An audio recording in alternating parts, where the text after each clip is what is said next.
your takeaways from the EIM salons and how have you implemented that into your daily work? Favorite part from EIM was the care salon, mostly because every day we don't think about other people's problems, we're only focused on ourselves. So the thing that stood out the most to me was sympathy versus empathy, because a lot of times we use sympathy when we're talking to someone either at work or outside of work, when we really should be using empathy. So that's the one thing I took away from EIM that I use not just at work but in my personal life as well. One of my takeaways from the salons is that I learned that the overall experience of those we serve is affected by our own experience within our own organization.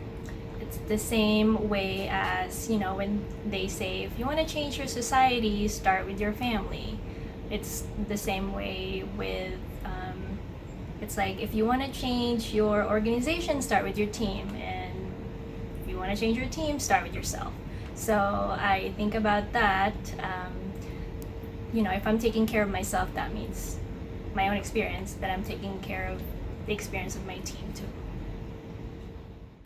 I would say that my takeaway was that in all of our cultural diversities, it seems that we all basically have the same concerns during work and after work when we go home to our families, and when we're counseling and discussing concerns with patients, that we all are basically the same. Question 2 is, remember the word you wrote on the stone.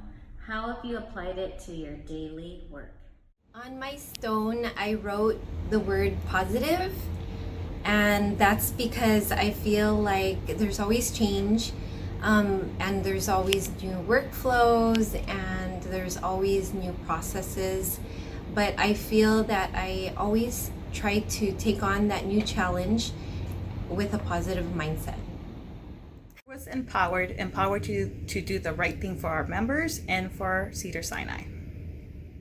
My word was grateful, and I think when you're grateful for your job, you appreciate something, you want to do your best, and when you do your best, then you produce the best results.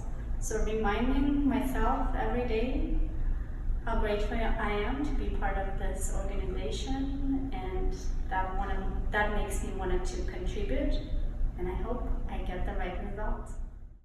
On my stone at Experience in Motion, I had written down the word open-minded, and that was the first thing that came to mind because I wanted to portray an open mind in everything I do, and for me that means a willingness to try new ideas, new thoughts, and also to keep an open mind with my colleagues.